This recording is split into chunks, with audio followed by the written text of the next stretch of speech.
All right, just going to wait a couple of minutes here and see if anybody comes online to watch it live.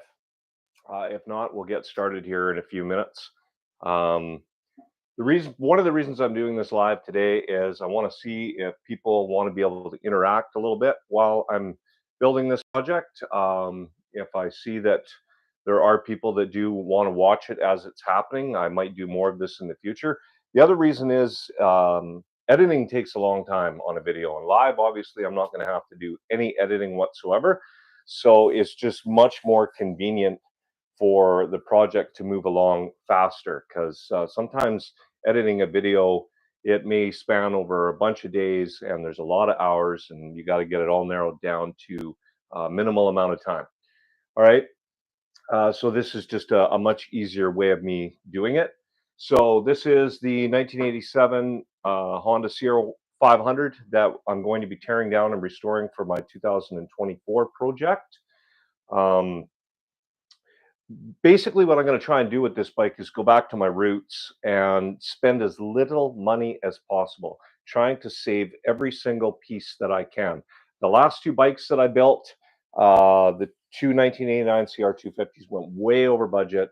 The rate of exchange between Canadian and USD is about 40%. All of the different states that I buy my parts from are now charging taxes. So a lot of times shipping on top of that. When I finally get the part that I've ordered from the United States into Canada, it's costing me 100% more.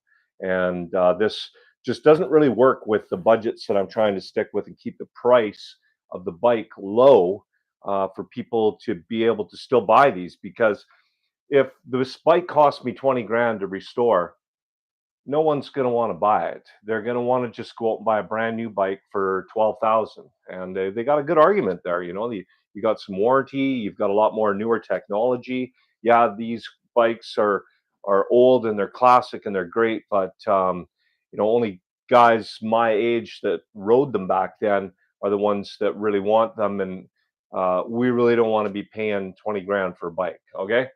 So it doesn't look like we've got anybody coming online yet. I wanted to just make sure that my mic was working properly and everyone could hear me. But we're going to move on. I'm not going to go in any particular order here, and I'm not going to be using power tools. Everything is going to be with a hand tool, and the reason for that is if you use an impact driver or even a powered screwdriver to remove any of the bolts or screws off of a bike that you're restoring, you risk putting indentation on the bolts, and you can't really fix it after that. It doesn't look new even after you clean them all up and you wind up replating them. So we're going to be using all regular hand tools today to remove every nut and bolt. And there's probably some nuts and bolts on this bike that don't belong on here. They're probably aftermarket, especially on a CR500 because everything likes to vibrate out. And if you didn't put any sort of Loctite on it right after you bought it, you're definitely going to have replaced a bunch of bolts. I mean, I can see already that the seat bolts are not the OEM. All right, so let's get started. We'll start by just removing the seat here. I have no idea what size it's going to be because it is aftermarket. See if we luck out and it's 10 mil, and that's what it is. So overall, the seat looks pretty good. We'll find out what the pan looks like here when we get these off.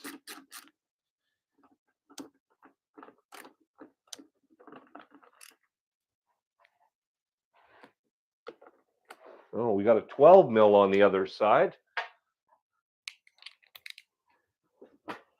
Try to make it so that I can spin this around so you guys can see every angle as I'm. Oh, we got Dave. Dave Vanderland is now here. Hey, Dave, can you hear me? I'm just wondering if my mic is working properly. You could just type in the chat window down there and let me know. And that would be great. He's commented, but I don't know if he's still watching. Okay, so there you go. We got a 12 mil head and a 10 mil head. So neither of these are the OEM bolts for this bike. And what I'm going to wind up doing is just tossing them into a Ziploc And what I'll do is I like to save everything that came off the bike, even if it's never going to go back on. Just as I'm going along, I like to compare, uh, the different nuts and bolts that I took off. And then I'm going to label each one of these bags. Okay, so Dave can hear me loud and clear. That's great. So this is going to work. So we're just going to label this seat bolts. And if you're tearing apart a bike, you're really going to want to do this. Seat bolts. And I'm just going to throw it right here into a bin that I got on the floor. And that'll be all of the parts. All the ones that are even non-original will all go in the same bin. And then I'll go through and sort them out later and determine which ones I'm absolutely going to have to replace and which ones I can restore. All right, so we can get the seat off now. Have a look at it. Oh, side panel fell right off. Let's have a look at the bottom of the seat pan. Everything looks pretty good there. I don't see any damage. There's no crack. There's no break. Somebody's got their name on the bottom of here, or maybe they purchased this. Actually, I think this seat was purchased. It's not from this bike. Looks like it's got $25 on it. That's fine. We got a little bit of damage in here. Nothing serious. All restorable. And even the seat foam feels pretty good. We'll have a look at it once I get the cover off. Not going to do that right now. We'll just continue on with the teardown of the roller here.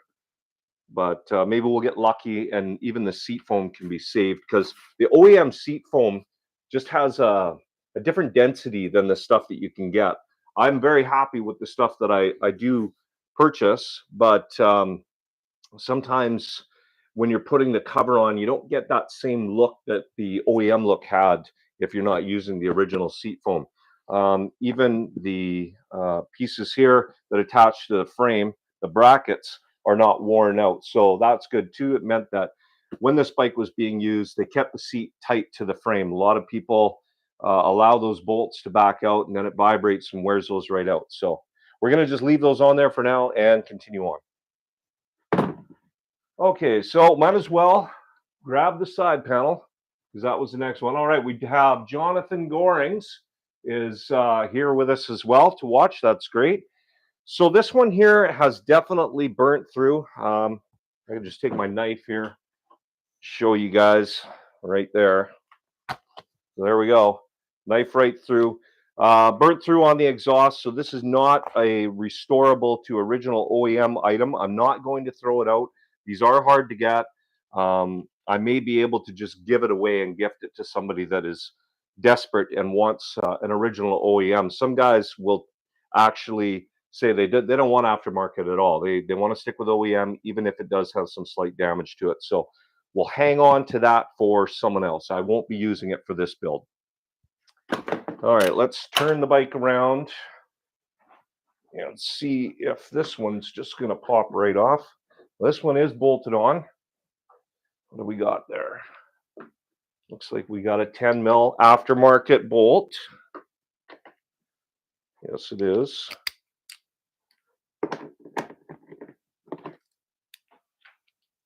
All right, so we have someone else on here. I'm not sure of the name. It looks like Kentish on the Kentish roads. On the Kentish roads. Okay, so what was I going to say now? Totally forgot what it was that I was going to say here. Oh, right. Okay, so in the very beginning of the video, I did announce before you guys got here that I'm not using any power tools to dismantle this bike. I'll just quickly tell you why I'm not doing that. You use power tools. They sit there and they ratchet on the bolts and they damage the corners. And even after you restore them, they don't look like original. So everything is being removed from this bike by hand. Okay, so side panel from the left-hand side, completely restorable, no damage whatsoever. That's great. So I'm only going to be looking for a right-hand side panel. Okay, we'll just get our side panel bolt. Quickly throw it in a bag. Label it. Now, if you read the description, this teardown today is only the roller. It will not be the engine. The engine will be another teardown video.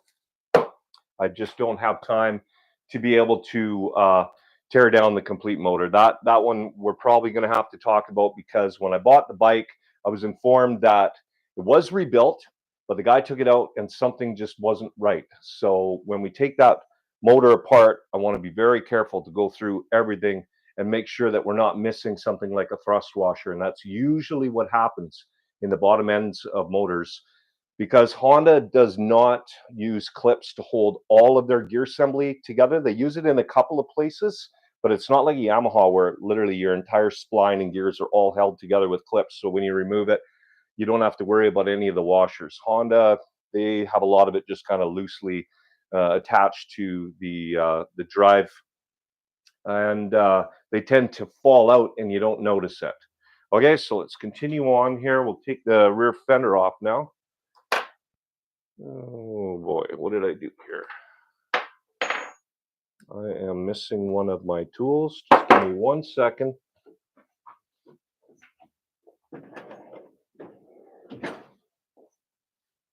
Oh, well, it looks like somebody, oh no, there it is. Look at that, I'm blind.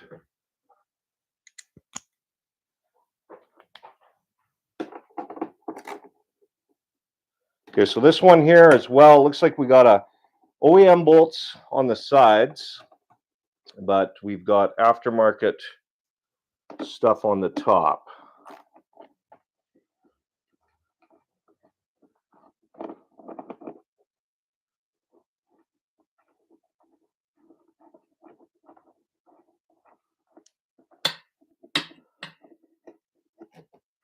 Okay, it looks like we're gonna, that silencer's in there really good on the pipe. Let's just spin that around, see if we can get that off right now. Oh wow, it's, oh no, we got it off. All right, so there we go. FMF silencer. It's in really good shape. I don't see any issues there. It probably won't be going back on this bike. I'm currently looking at an OEM pipe for this bike, and I'm going to try and find myself an OEM silencer. The OEM pipe, I'm pretty sure I'm going to get it. It's got a couple of dents in it that I can easily remove. The OEM silencer I know is going to be quite a bit more difficult to get, but I am going to try. If all else fails, this is a very restorable part right here. All right, so let's move on here. Let's get the top of that fender off. Hopefully there's no nuts underneath. Nope.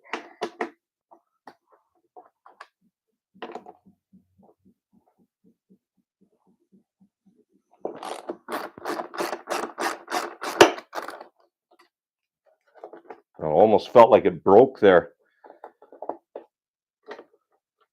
Oh, we got another 10 and a 12. Right here, I could actually be using my impact, because I'm not going to be reusing any of these non-OEM bolts.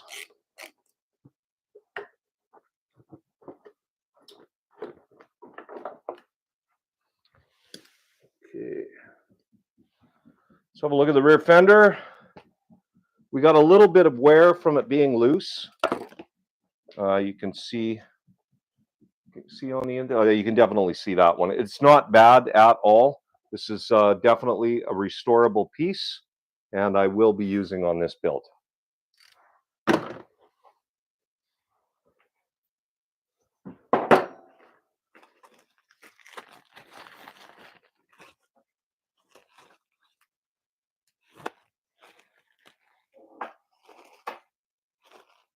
Okay.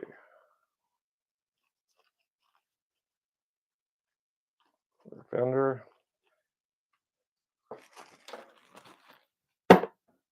Okay, let's see. What are we going to take off next?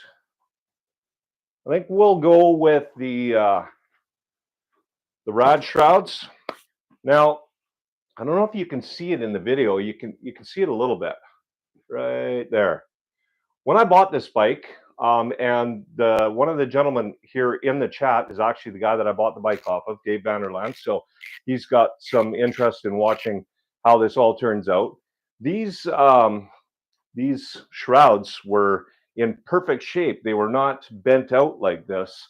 I'm very disappointed in myself. I actually had this bike stored in a shed out back, and I think it got really warm in there, and they warped. And I don't know if I can fix them or not. I'm hoping that I can, because this is an item that's really difficult to get. I did find some used ones. They're in really good shape. I haven't picked them up yet, but I might buy them just in case I can't fix these ones. And these ones are in really good shape too. So such a disappointment. Just shows you don't want to be storing something where you have extreme heat.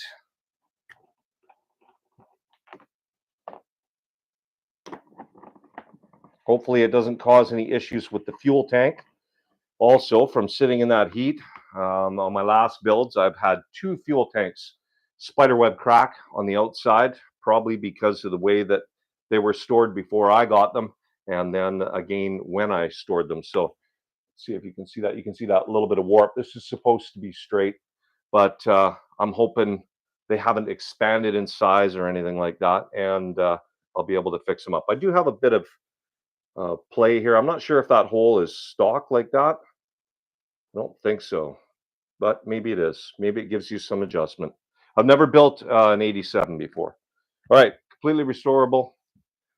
Let's move on.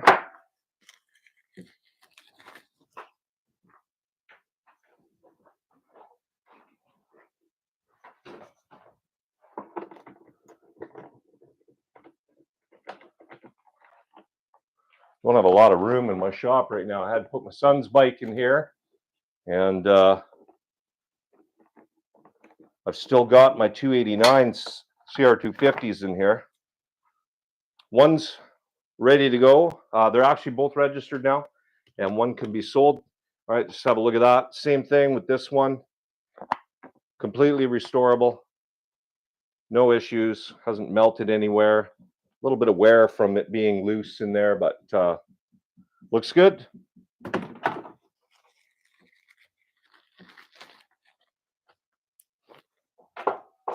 I meant to get at this project quite a while ago, but I recently got very sick with a flu and a cold.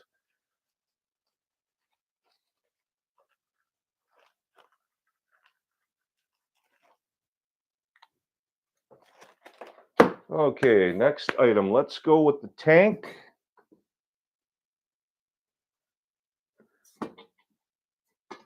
You know what? Maybe we'll just we'll remove the exhaust here first. Get that out of the way.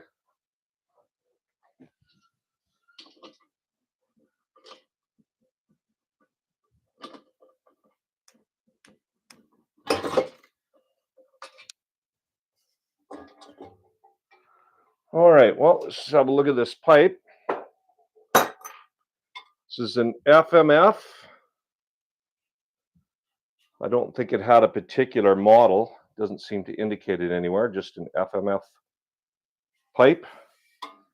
It's in pretty good shape. It's got some nasties down here, some nasty dents. Hopefully there's no bend in the pipe right here. I'm thinking there might be slight. Another couple of nasty dents down there. But once again, this is a completely restorable part. It's just going to take a lot of work. And I'll probably have to strip the finish off of it. But at least the tabs are still there. A lot of times these tabs get busted off. Okay, let's move on. Now we'll take that tank off. Well, it looks like it's not even bolted on. This will be easy.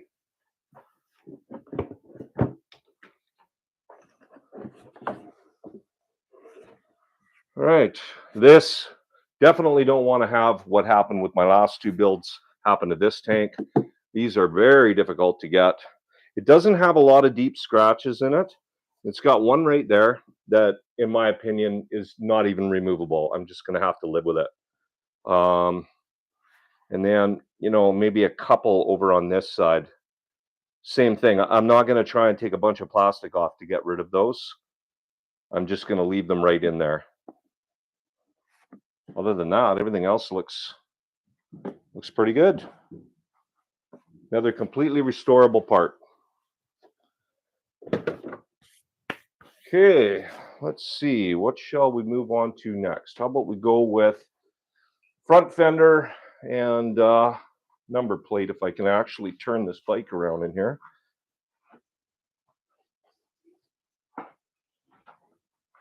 All right, there we go. Oh, we got somebody else in here now. We got Lee in here. He stripped a 1990 KDX yesterday, ready for a full rebuild. Awesome. Good to hear. Love to see all the guys that make comments in my regular videos about the bikes that they're restoring, and the comments about, the things that I've done and that I've shown that have helped them be able to restore their bikes. That's the whole reason I really put this stuff on YouTube, is to help other people. And it's not about making a bunch of money or anything like that, because that's definitely not happening. Okay, so let's get the front number plate off. This is not a restorable part. I mean, yes, it's in okay shape, but this section up here is completely missing. What I tend to do with parts like this when I sell the bike is I hang on to them and I offer them to whoever buys it.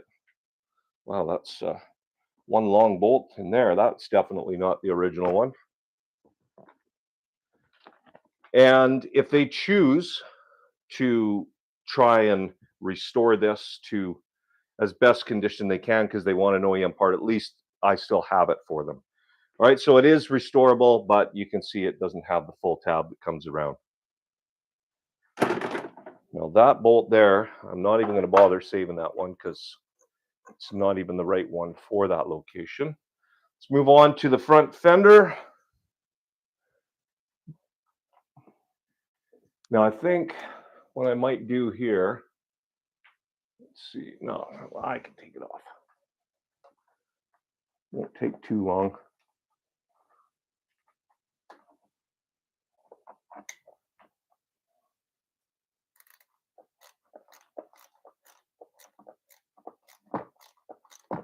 Well, perhaps it will.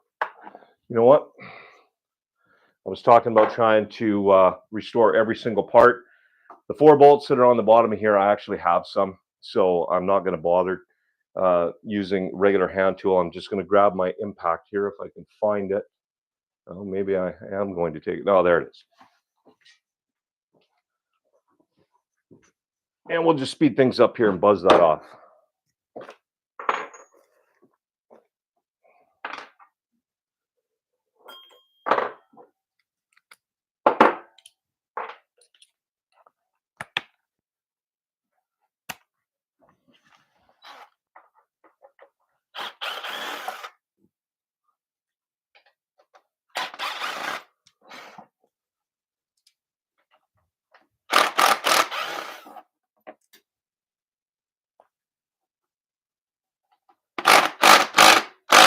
Wow, that one is tight. Okay,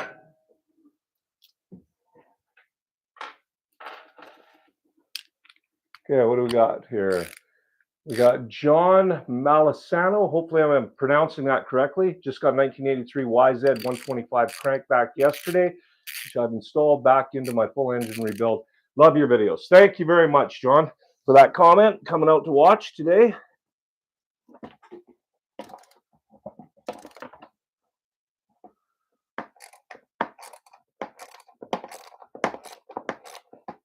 That one was in there pretty good.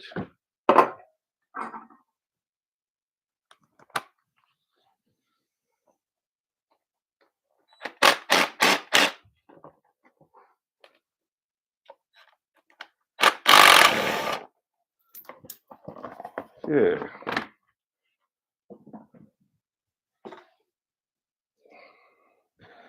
Okay, so although these bolts are replaceable quite easily without having to restore them, these particular washers are not. You go out and you buy washers today, unless you buy OEM ones from a place like Partzilla, you're going to find that they're quite a bit heavier. They're made out of a different metal. I'm not sure if these are aluminum or not. They're not platable, so whatever they are, I think they are aluminum. If you're worried about weight or anything on your bike or OEM, these 4 washers you're going to want to hang on to. The bolts, like I said, you can easily get those from Honda, but I'm not so sure that you can still get these lightweight washers. So we'll just put that in there, and then we'll just quickly talk about the fender.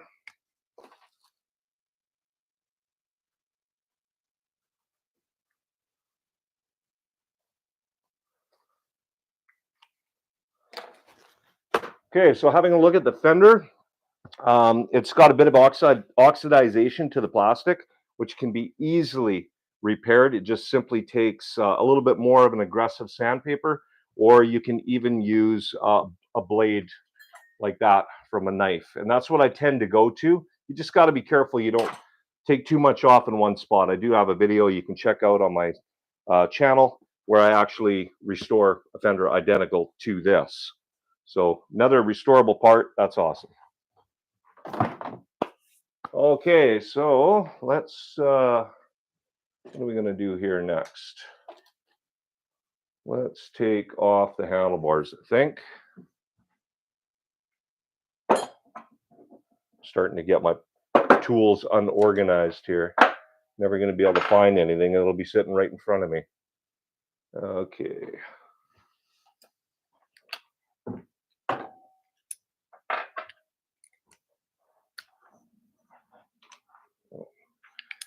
Wrong size there. There we go.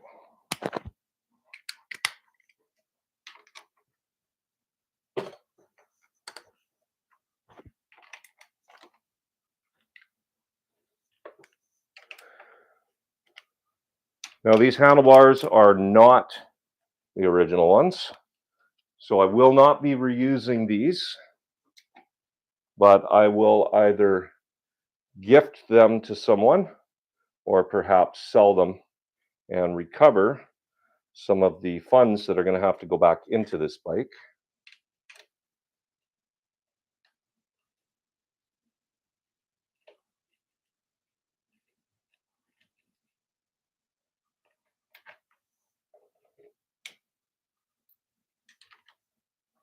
Now, if I'm not going fast enough for you guys, I apologize. I am trying to go as quick as possible, but at the same time, I don't want to damage any of these bolts, especially these ones that I'm removing right now. If you were to go look at what it costs to replace these things from a place like Partzilla, they're probably somewhere in the neighborhood of $1.50 USD or more each. By the time I get them here to Canada, that's $3 a bolt or more. You start adding all these bolts up and they get very expensive. These ones here in particular, you may not even be able to get them. These are the original OEM 1987 bolts from the handlebar clamps there, and the style of them will change. So they're an item that you definitely want to try and hang on to and restore. And these things restore quite easily, cleaning them all up and putting them through a plating kit.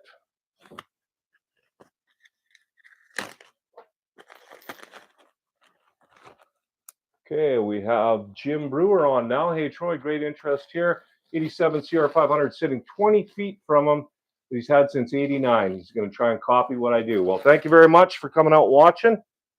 Hopefully what I do here will assist you in your build.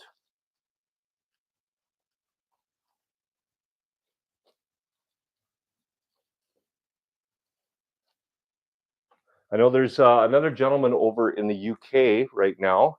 He's also doing a 1987 CR500. I just subscribed to him the other day. And so I told him he's going to be a little bit of competition for me. He's very good at restorations. I think this is his first dirt bike that I could tell. I haven't gone back and watched all his videos, but he's doing a very good job with some very difficult parts to restore. They're in very rough shape. So I'm quite interested to see how well it works out for him. All right, let's take off the throttle here.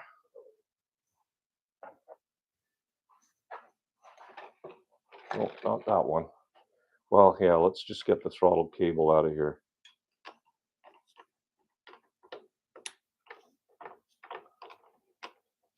Now I can tell I'm going to have a little bit of trouble with this one already. You know what? I'm going to take it off the handlebars first because the throttle's been damaged, and it looks like he ran into something. He's pushed the housing over top. Oh, I lost my light. What happened there? Just going to plug a cord in.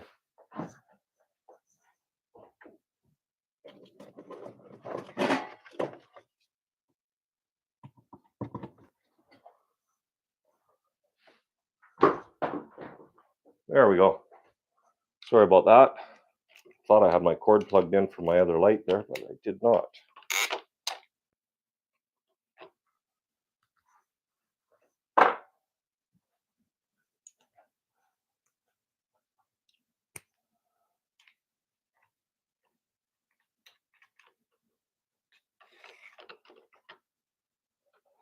Okay, so there's those handlebars. I'm not even sure what make these are. Do not think they're rental. They got a weird bend to the crossbar on here. Have to do some research. It's actually a very nice set of handlebars. Looks like a low-rise CR. Another restorable part if I did want to hang on to it. Sometimes if it's era specific, like if those handlebars are actually from around that time frame, then I will restore it and I will use it on a build. But this bike here, I really want to try and bring it back to kind of showroom. I might even, you know, make the splurge on the decals for it, the warning labels and everything, which I don't normally do. But this one we will have to see. I think I'm going to have to cut some plastic here. It's going to be the only way I'm going to get this screw out. There's just no way that I'm going to be able to get that out of there. All right.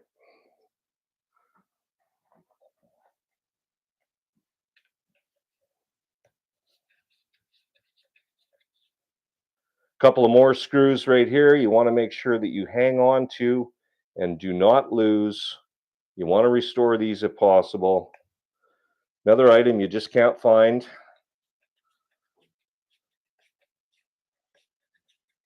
And if you do, you get charged a lot of money for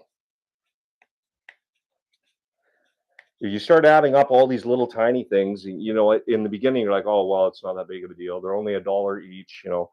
But when you finally finish your build and you add up the $250 parts that you had to buy, it increases the cost of your build by quite a bit.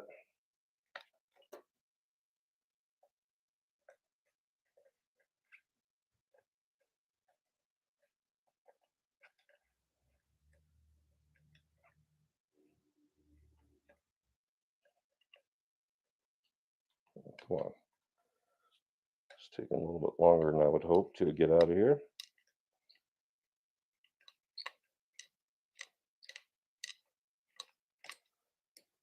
Okay.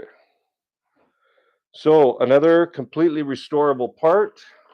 Just have a look here. Doesn't feel too sloppy. Everything looks to be in really good shape. So I'm going to be lucky enough to be able to use the original throttle housing. I don't know if I have another part like this. Like I said, I had to cut that plastic off to get the screw out. I think I do have another one of these, so I won't have to worry about trying to find another one of those.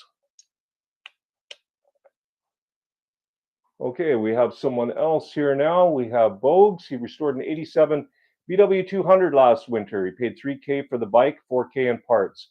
It adds up fast. Went so far as getting dash labels from Germany. Oh yeah, it definitely adds up fast.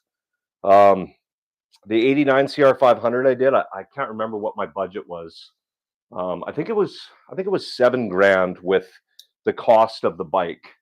And when I finally finished the build, I think I was $9,500 in. And, you know, in the very beginning, when I'm doing the build, I keep track of everything. I'm writing it all down. And about 3/4 of the way through the build, I'm not writing it down anymore. And then I'm trying to tell myself, well, you know, the little bit of money that I make from YouTube will offset the cost of the bike, so it'll be all right. I'll break even in the end. But you know what? It's a hobby and it's fun as well. So you got to look at that part of it. All right, let's move on to removing the front tire, I think, is where we're going to go next.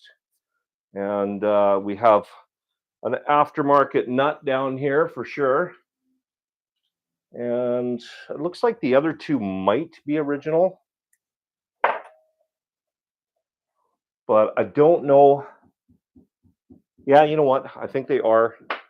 They are original. So we're going to try and save them.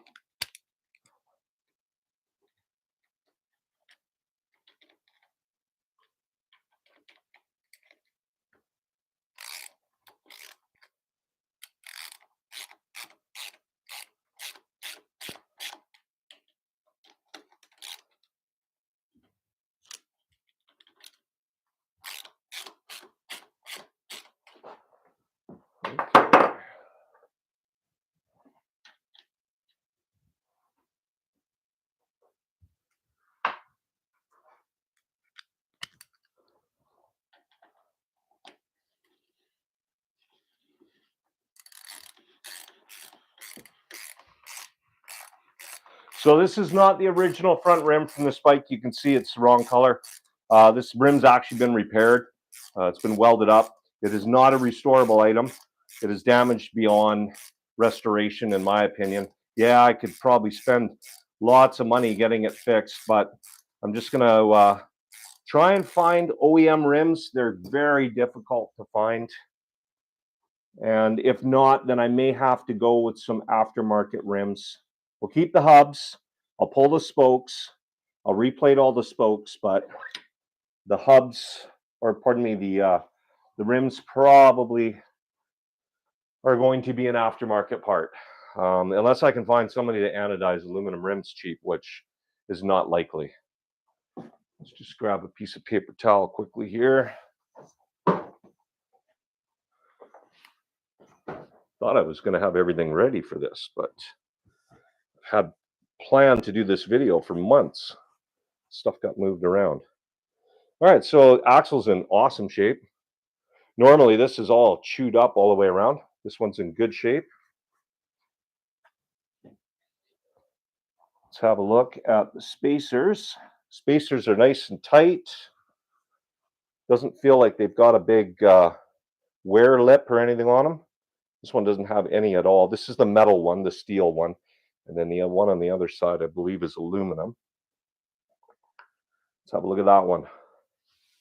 This one here is normally the one that wears right out and has deep gouges in it.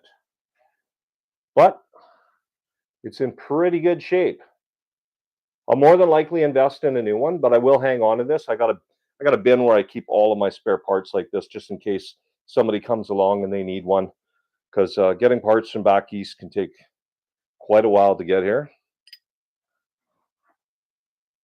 I'm going to show you the rim here and why it is not a restorable part.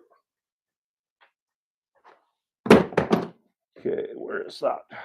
Now, there are some amazing welders out there for sure. So hopefully you guys can see that. Oh, it's hard to... There, see that weld that goes all the way across?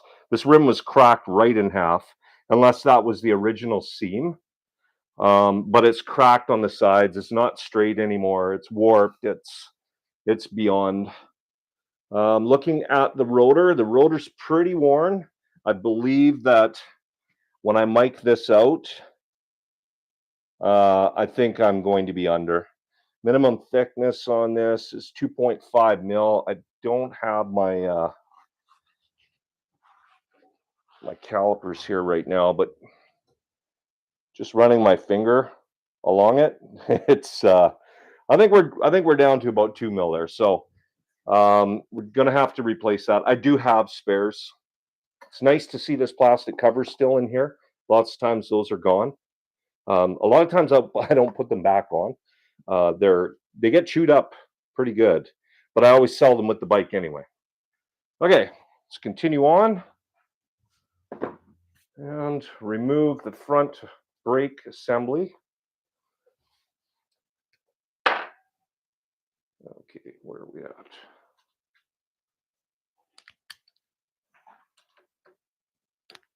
These bolts here are also ones that you want to be very careful with. I've noticed when I've reordered these ones, they don't come looking the same. The flange is a little bit different, or the divot inside is a bit different, or the color is different than they were in 1987. I think that the same bolts were used for years and years, but maybe the process for plating them was a little bit different, so the color comes out quite a bit different. This normally I use oh shoot, can't remember what it's called now. Yellow chromate. I yellow chromate a lot of my stuff, and a lot of stuff was yellow chromated back then, but it comes out pretty bright, a little bit brighter than what you get when you buy a new bike. This time here, I'm gonna try and maybe get some blue chromate, which I think is a closer color to what they used. All right, so brake line guide, perfect, excellent condition. Don't have to worry about getting a new one of those. Don't even have to restore that one, just got to clean it up. Okay.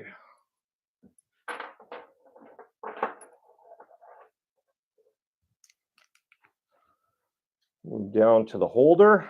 Wow, this holder is a different color than what I'm used to seeing. Normally they are plated and then yellow chromated. If that's how you pronounce it. Probably should have maybe just yellow chromate. Okay, this one here is black. Oh no, there it is underneath. I can see the plating underneath. I don't know if that's just oil that's discolored the outside. It's not all bent up. It's not all chewed up. I don't believe these are the original bolts. They may be. The ones that I've seen have a little bit bigger flange to them. But maybe, like I said, maybe it's been changed.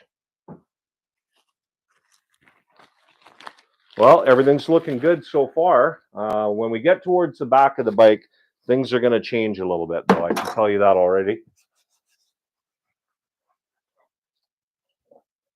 Okay. 12 over there.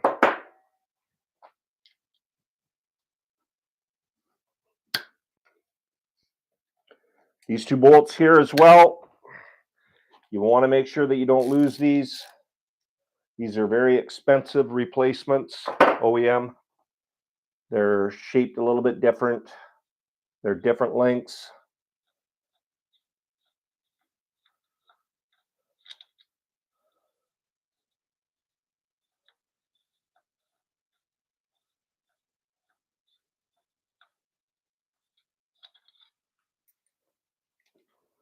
All right, so the brake line is actually in not bad shape. It's very discolored.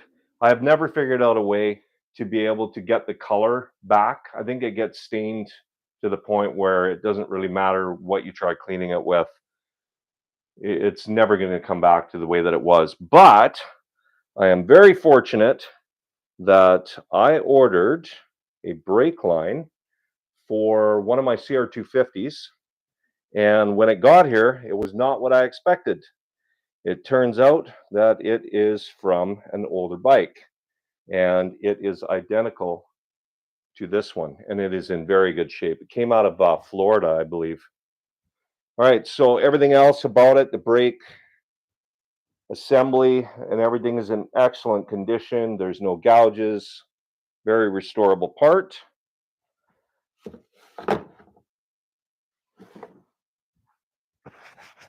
Okay, let's pull the forks off.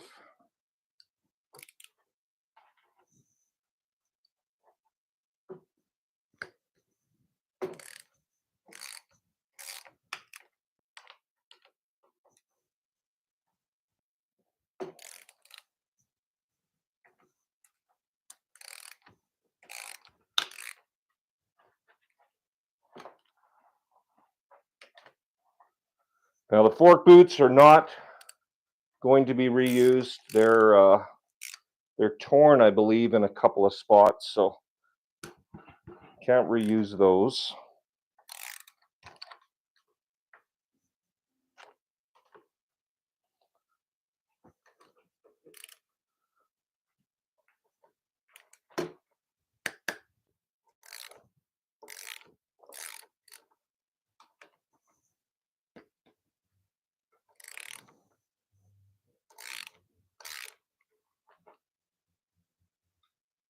All right. Now, normally I just leave these bolts on the triple clamps until I'm ready to restore it. So I'm going to put these back in. I don't want them to get mixed up with anything else. I could throw them all in a bag and label it, but this just guarantees that they don't get mixed up with anything. Let's see if the forks will just slide out. Nope, doesn't look like it. I might have to, I don't know if I can get a screwdriver in there to be able to spread these out. Oh, yeah, maybe.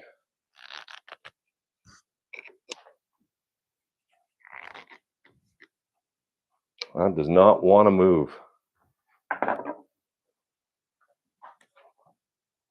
Oh, there we go. I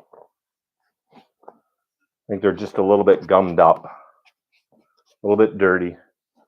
I'm really bad at this when it comes to not cleaning the bikes before I disassemble them. I got to stop that.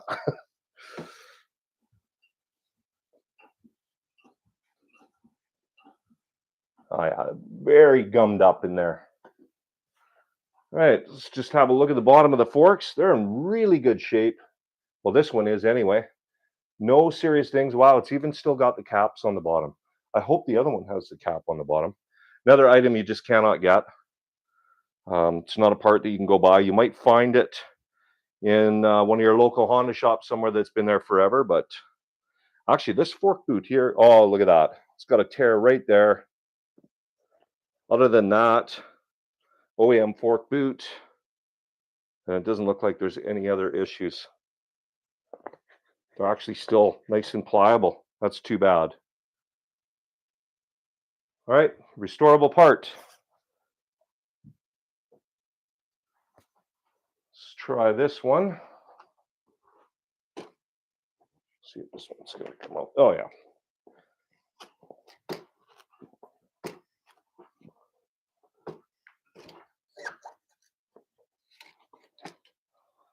Okay, have a look at that one. Let's have a look at the boot. One, look at that right down there. One tear in it there. The boot is shot down here, though it's hardened right up. Like it's not very pliable at all anymore. I don't think you can soften them up once they become like that. Let's have a look at the leg. The leg looks awesome. Little tiny gouge here. We've got the cap on the bottom. It's torn. Shoot. Okay, well, we'll see if we can find a new cap. But nothing wrong with that. Very restorable.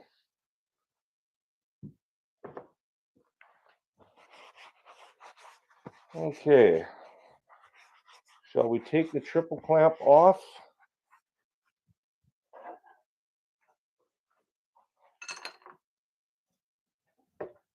Oh, that one is on there.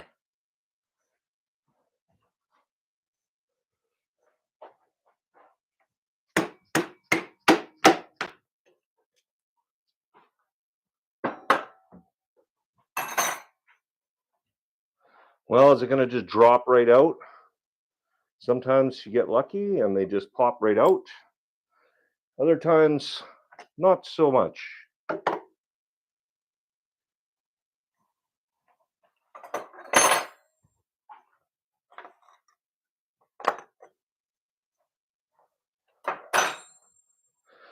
I always find it entertaining removing this part because you'll probably see a lot of guys when they're greasing the bearings for the triple clamps, massage the grease in and try and get it like all in there really good. And then there's nothing wrong with that. I mean, you're trying to protect it from the environment mostly because really your steering only turns that far. right? Yeah, those rollers will probably turn full 360 in there, you know, but that's it. That's all the steering that you've got, and they just fill these things with grease. The last 250 I had that I pulled apart, I swear there was half a tube of grease in the column. So let's see how much is in here. Oh, we're getting heavy on the back end here. Starting to tip. Oh, it's coming out nice and easy. That's good. That means that it's. I'd rather it come out easy than it be stiff, because then it hasn't been serviced and it's full of rust and it can create more issues. So there you go. This one's pretty good. This one is pretty good. Water did get in it. You can see water got in the bottom seal. The bottom seal wore out, and it wasn't overly greased. The last one, I swear, there was half a tube of grease on the stem. Yeah, well, that's good. So I don't think like this bearing is, it's probably pretty shot. I don't very often reuse bearings at all, unless I can visibly tell that it was just changed. And buying these older bikes, that's not really ever the case. Oh, hang on. I gotta put the top back on here. Oh, there we go. Was not threading on there right.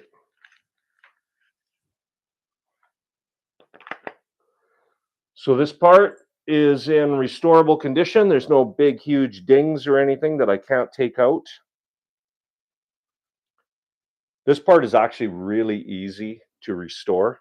I put it in my vapor honing cabinet, and it takes all the finish right off of it. Comes out looking absolutely amazing. Aluminum in the vapor blasting cabinet, just it's quite impressive what it does. And then I spray it with this aluminum clear Cerakote, and it gives it that grayish color that comes on it originally. All right, let's just wrap this up.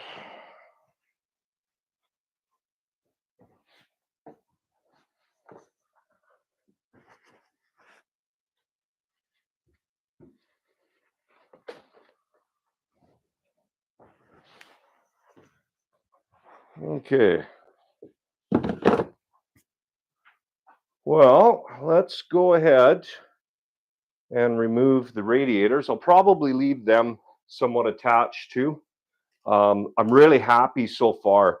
Like most of the parts, if not all of the parts, the original OEM parts are on this bike. These plastic pieces right here, the rad protectors, if you don't have those, you're looking at big money. OEM, forget it. You can't even find them. You're going to wind up buying replacement ones that people are making using different processes, some 3D printed, some done with um, some sort of casting, plastic casting, and they get very expensive because it's not like they're making, you know, thousands of them. They're making like 20 sets. So to replace these would be a couple of $100, not something that I would be looking forward to at all. Okay. Let's switch wrenches here. Make this a little bit quicker on myself.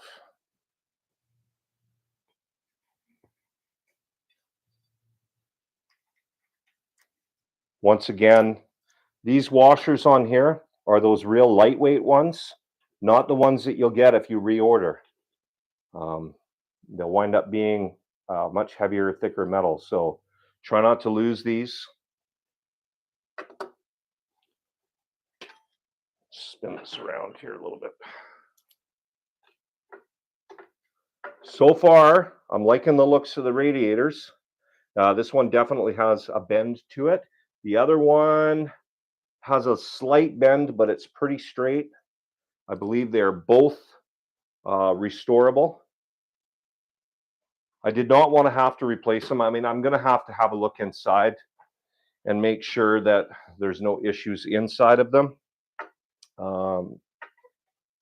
Everyone knows that the water pump areas of these older bikes are famous for deteriorating and then putting all that crap into your rads and plugging things off, which you don't want.